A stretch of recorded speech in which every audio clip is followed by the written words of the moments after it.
सांगमाने गत कहानी रे आमे देखिथिले जे वायु किपरि जंगल को रक्षा करिथिला, किंतु से जीवा समय रे से पहाड़ रे एक अंधार छाई देखिला। एहा कोन शत्रु थिला ना केही सहाय्य चाहुथिले। आजी सेही रहस्य प्रकाश हेबाकू जाउछि। सकाळर नरम सूर्य रे वायु सेही उच्च पर्वत आडकू उड़ीगला। पवन ठंडा थिला एवं परिवेश किछि कहुथिबा परि मने हेउथिला। वायु भाबिला एठारे कोनसी भय नहीं, एठारे किछि दुख लुचि रहिछि।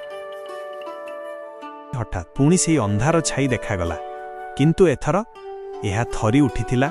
वायु पाखकू जाई देखिला एहा कोनसी राक्षस नथिला, एहा थिला छोट पर्वत आत्मा नीरू। नीरू कांदी कांदी कहिला, लोक माने पहाड़ भांगी देले, नदी सुखी गला, मो भयभीत होई गली, सेथि पई मो कळा हेई गली। वायुर आखि दयारे पूर्ण होईगला। वायु एवं नीरू तळकू ओहलाई आसिले। सेठारे एक नदी थिला, जहा आगरु पूर्ण थिला, एबे एहा संपूर्ण सुखिला। नीरू कहिला, जदि नदी फेरी न आसे तेबे सब किछि शेष होई जिवो। वायु आखि बंद करिदेला। से प्रकृति सहित कथा हेला एवं प्रथम थर पई तांको हातरू एककालीन नील एवं सबुज आलोक बाहरिला। एही शक्ति बंधुतारू आसे वायु हसिला। आकाशरे मेघ देखागला, वर्षा पड़िला, नदी पुणी बहिबाकू लागिला। नीरू आनंदरे झलसी उठिला। अंधार छाई एबे सुना आलोक होईगला।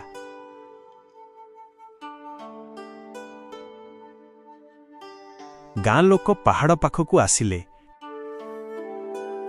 सेमाने गछ लगाइले, सेमाने नदी को सम्मान जणाइले।